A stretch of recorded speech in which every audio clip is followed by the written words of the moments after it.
The pilot episode of Endeavour drew over 8 million viewers on its first night and turned a one-off anniversary tribute into one of ITV's most successful dramas of the 21st century, and the actor who played Morse had deliberately never watched a single episode of the original series. The story behind Britain's most meticulous prequel is stranger, more carefully constructed, and more deeply felt than most viewers ever realised. Fact 1. It was supposed to be a one-off. We find him at the beginning of the third series, no longer interested. He's wiped his hands clean of it. He serves 3 months in prison. Endeavour began not as a series, but as a single film, broadcast on the 2nd of January 2012 to mark the 25th anniversary of the very first Inspector Morse episode.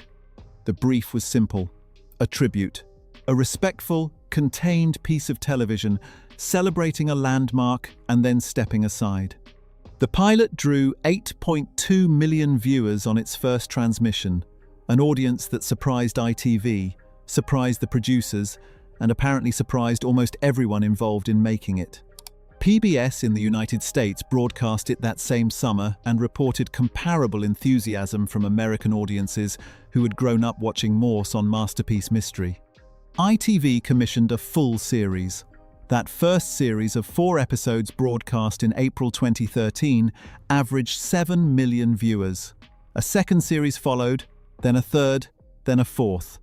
By the time Endeavour ended in March 2023, it had run for 9 series across 11 years, comprising 36 episodes totaling 72 hours of television. The programme that was commissioned as a single commemorative film became the longest of the 3 Morse series by episode count, surpassing the original Inspector Morse and its spin-off Lewis combined. Russell Lewis, who wrote every episode, later said that he knew from the pilot where the story would end. He had the destination before he had the journey. What no one knew on the 2nd of January 2012 was how long that journey was going to be. Fact 2. The lead actor had never watched the original. At the beginning of the series, he's thinking, right, that's it, maybe I just shouldn't be in the police at all. Shaun Evans was cast as the young Endeavour Morse without having seen John Thaw play the character. He had not watched the original Inspector Morse series. This was not oversight, it was a deliberate decision, and one he maintained throughout the entire 11-year run of Endeavour. His reasoning was straightforward. If the point of the prequel was to show how Morse became the man audiences already knew, then the actor playing him needed to work from the character as written in Colin Dexter's novels, in Russell Lewis's scripts, rather than from Thaw's interpretation of that character. To replicate Thaw would produce a copy. To work from the source material might produce something that explained Thaw. Colin Dexter, who remained involved with the series as a consultant until his death in 2018, later put a clause in his will specifying that no one other than Shaun Evans should be permitted to play Morse for as long as his estate retained the rights. Those rights are expected to be enforced for 70 years after his death. Shaun Evans will be the last actor to play Morse in our lifetime. Fact 3. One man wrote all 72 hours. You've seen the findings, then? The whitewash. What do you expect? Better. Russell Lewis wrote every single episode of Endeavour, all 36 of them, across 9 series over 11 years. The total comes to 72 hours of television. He also wrote the original one-off pilot. He wrote the show from its first scene to its last. This is unusual for a long-running British drama. Series of this length almost always use writers' rooms or rotating episode writers, distributing the workload across multiple people and accepting the tonal inconsistencies that come with that approach. Lewis rejected that model. He was not the showrunner in the American sense. He was the sole writer, with everything that implied about creative control and personal exhaustion. Lewis had previous form with this kind of commitment. He had written for the original Inspector Morse and had created and written the spin-off Lewis. He was already the custodian of the Morse universe before Endeavour began. But writing 36 episodes of a drama that required not only original plots but a continuous, internally consistent portrait of a young man's intellectual and emotional development across 7 years of fictional time was a different order of task. Executive producer Damien Timmer, announcing the end of the series in 2022, described Lewis's achievement as an extraordinary one. The show had made more episodes than Inspector Morse itself, all of them written by the same person. The consistency of tone that Endeavour maintained across 11 years, its melancholy, its literary density, its unwillingness to simplify, is inseparable from that single controlling voice. Fact 4. The music spelled out his name in code. I think he's like, now what? Who am I now without work? The theme music for Inspector Morse, composed by Barrington Falown, contains a specific hidden device that runs through the entire series and carried over into Endeavour. The opening notes of the theme spell out Morse in Morse code. This was intentional, deliberate, and placed there by Falown from the beginning. Falown explained the decision in a 1994 interview. His name is Morse, and we use Morse code in the music. It spells out his name in the main theme, and that formed the rhythm. It fits nicely in a triple compound time, and that suggested a harmonic structure.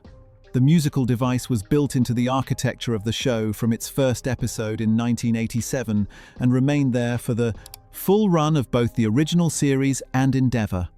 The device went further than the theme. In individual episodes of Inspector Morse, Falown occasionally embedded the name of the killer in Morse code within the incidental music or, as a misdirection, the name of a different character. Viewers who decoded the music during the episode could, in theory, know the answer before the drama revealed it. Most never noticed. Barrington Falown died in 2022. His music accompanied the Morse universe for 35 years, from the first episode of Inspector Morse in 1987 to the final series of Endeavour, which was in production when he died. The code was present in the first note and the last. Fact 5. John Thaw's daughter played a character who knew his father. It's like your destiny, right? Your destiny, in stories at least, won't let you get away. It keeps knocking on your door. Abigail Thaw, the daughter of John Thaw, who played Inspector Morse in the original series, appears throughout Endeavour as Dorothea Frazil, the editor of the Oxford Mail newspaper. She is a recurring character across all 9 series, a journalist who works alongside the young Morse, who trusts her, and who appears in some of the drama's most significant moments. In her first appearance, there is a line of dialogue that the production built in deliberately. Dorothea meets Endeavour Morse for the first time and asks if they have met before. Morse says no. She replies, "Maybe in another life?" It is the kind of line that reads as ordinary small talk in isolation. For anyone aware that Abigail Thaw is the daughter of the man who played Morse for 13 years, it is something else entirely. The family connection to the show went one generation further. In the 7th series, Abigail Thaw's own daughter, John Thaw's granddaughter, appeared in an episode playing a younger version of Abigail's real-life mother. 3 generations of the same family, all connected to the same fictional detective, all on screen in the same production. Abigail Thaw described it as 3 generations in one, but we are all the wrong age. If you're enjoying this, it would mean a lot if you subscribed. It helps us keep making videos like this one. Just hit that button and you'll never miss a new one. Fact 6. Colin Dexter appeared in it after his death. Why would you go back after everything? There's a town he's looking to. That hasn't changed just because I dropped a suit size. Colin Dexter, the author of the Inspector Morse novels, made cameo appearances in every major piece of Morse-related television from the original series onwards. He was in Inspector Morse, he was in Lewis, and he appeared in the first 3 series of Endeavour, walking through scenes, sitting in pub backgrounds, present in the world his character inhabited. Dexter died in March 2018. He had already filmed his cameos for the series that was still to come, which meant that he continued to appear in Endeavour episodes broadcast after his death. His presence in the show outlasted him. Audiences watching the later series would see him in the background of scenes, alive on screen in a drama made after he was gone. This was not unique to Endeavour. Pre-filmed material appearing posthumously is not uncommon, but the particular nature of his cameos gave it a quality that was difficult to look past. He was not playing a character. He was appearing as a version of himself, in the world of a detective he had created, in a series set before his detective existed. And the show that featured him was built on the rule, later enshrined in his will, that Shaun Evans would be the last person ever to play that detective. Fact 7. The show made more episodes than Morse itself. Inspector Morse ran from 1987 to 2000. Across those 13 years, it produced 33 episodes. It was considered one of the most substantial, long-running British detective dramas of its era, and 33 feature-length episodes across 13 years was a significant achievement. Endeavour ended in 2023 with 36 episodes across 11 years. The prequel had produced more episodes than the show it was a prequel to. Including the original one-off pilot film, the total stands at 37. When the third series of the Morse franchise, Lewis, is added, another 33 episodes, running from 2006 to 2015. The combined Morse universe comprises 103 episodes spread across 36 years of television. The figure that keeps appearing in discussions of Endeavour's conclusion is 72 hours. That is the total running time of the 36 episodes Russell Lewis wrote. 72 hours of a single fictional world set between 1965 and 1972, told in a style that was consistently literary, consistently melancholy, and consistently demanding of its audience. ITV, announcing the end of the series, noted that the show had made more Endeavour films than there were Inspector Morse stories. This was offered as a mark of the franchise's health. It is also, given that the original show ran for 13 years and produced what was considered a landmark body of work, a measure of how much the prequel had exceeded what anyone expected of it when it aired as a single film in January 2012. Fact 8. The finale used archive footage of John Thaw. The final episode of Endeavour, titled Exeunt and broadcast in March 2023, ends without dialogue. In its last moments, the young Morse, played by Shaun Evans, drives his black Jaguar Mark I out of the grounds of Blenheim Palace. Coming in the opposite direction is a red Jaguar Mark II. As the two cars pass each other, each driver glances in the rearview mirror. In Shaun Evans's rearview mirror are Shaun Evans's eyes. In the other mirror are the eyes of John Thaw, taken from archive footage of the original Inspector Morse. The young Morse and the old Morse see each other for a moment, and then they are gone in opposite directions. The prequel and the original series meet at the end of the road that connects them. The location was chosen deliberately. Russell Lewis had written an episode of the original Inspector Morse set at Blenheim Palace in 1995. That episode was also the one where Damien Timmer, who became the executive producer of Endeavour, had worked as a script editor.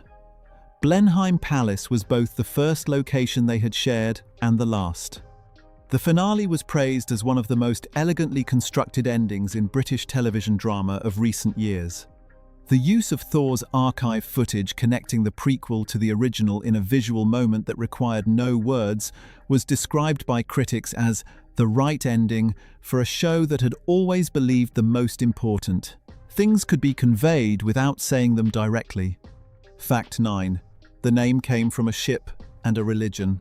The name Endeavour, the one Morse spent his entire career refusing to use, has a specific and slightly improbable origin that Colin Dexter built into the character's backstory. Morse's mother was a Quaker. The Quaker tradition includes the practice of giving children virtue names, abstract nouns representing qualities the parents hoped their child would embody. Patience, grace, prudence, and endeavour are all names with roots in this tradition. Morse's first name was therefore partly a product of his mother's religious background. His father was a fan of Captain James Cook, the 18th century explorer who sailed to Australia and the Pacific aboard HMS Endeavour in the 1760s. The name was a tribute to the ship, and through it to Cook himself. Morse's first name was a collision of his mother's faith and his father's admiration for naval history, a combination that produced something sufficiently embarrassing that he refused to use it for the rest of his life. Fact 10. It always knew where it was going to end.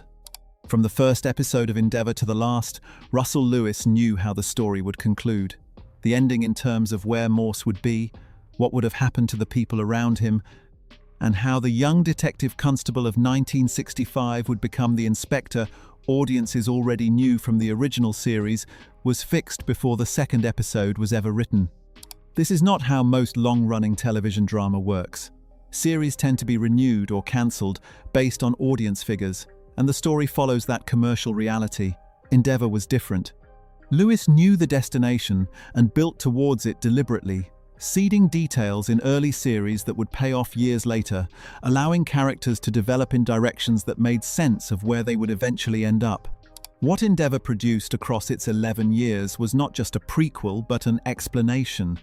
The crossword obsession, the classical music, the real ale, the Jaguar, the inability to sustain a relationship, the commitment to justice that repeatedly cost him professionally, all of it traced back, episode by episode, to the young man audiences first met at Oxford City Police in 1965.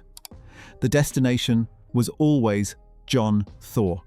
The question Endeavour answered, across 72 hours of television, was how you get